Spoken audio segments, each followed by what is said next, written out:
Hello, நான் ஈரோட்ல இருந்து வந்திருக்கிறேங்க. எனக்கு இன்ஸ்டால மேமோட ஒரு வீடியோஸ் எல்லாம் பார்த்தேன். அதுல ஒரு சாதாரண இந்த மாதிரி ஒரு மரப்பாச்சிலால அவ்வளோ அழகா கிரியேட் பண்ணியிருந்தாங்க. எனக்கு அதுல இருந்து அது எப்படியாவது கத்துக்கணும்னு ரொம்ப ஆசை. ஆனா என்னோட ஊர்ல இருந்து இங்க அப்படிங்கும்போது ரொம்ப நாள் இது எனக்கு ஒரு தயக்கம் இருந்துட்டே இருந்தது. ஆனா என்ன ஆனாலும் சரின்ட்டு இந்த தடவை இங்க அவங்க இந்த பொம்மைய நான் எப்படி பண்ணிருக்கேன் அப்படிங்கறத பாருங்க. பாத்தீங்களா எப்படி இருக்குன்னு? ஆக்சுவலா எனக்கே நம்ப முடியல, இது நான் தான் செஞ்சனா அப்படிங்கறது எனக்கே நம்ப முடியல.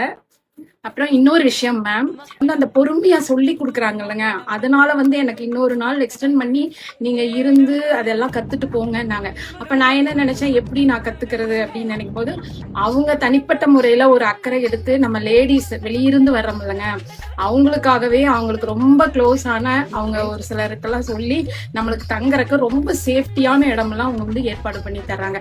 அதனால தாராளமா நம்பி நீங்க வரலாம்.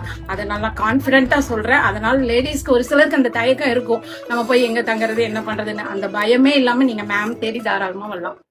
அதே மாதிரி நம்ம ஒரு டிரான்ஸ்போர்ட், நம்மளுக்கு ஏதாவது ஒரு ஆட்டோ தேவைப்படுது அப்படின்னாலே டக்குன்னு நம்ம சொல்லி ஒரு 10வது நிமிஷத்துலயே நம்மளுக்கு தேவையானது எல்லாமே, ஒரு ஃபுட்டு, அதே மாதிரி இங்க நான் இருந்த வரைக்கும் நம்மளுக்கு தேவையான ரெஃப்ரெஷ்மெண்ட் எல்லாமே அவங்களே பண்ணி தராங்க. நம்ம இங்க இருந்து எதுக்குமே வெளியவே போக வேண்டியது இல்லைங்க, அவ்வளவு அருமையா இருக்கு எல்லாமே. ஈரோட்ல இருந்து நம்ம கலைவாணி மேம் பண்ண இந்த டெக்கரேஷன்ஸ் பார்த்திருப்பீங்க. அவங்க ரிவ்யூவும் கொடுத்துருப்பாங்க. ஸோ நீங்க எங்க இருந்தாலும் ட்ரெஸ் பண்ணி இங்க வரலாம். ரொம்ப சேஃபான பிளேஸ், நல்ல டீட்டெயிலா கத்துக்க முடியும். ஸோ கண்டிப்பா எல்லாரும் கத்துக்கோங்க. Thank you so much. தேங்க்யூ.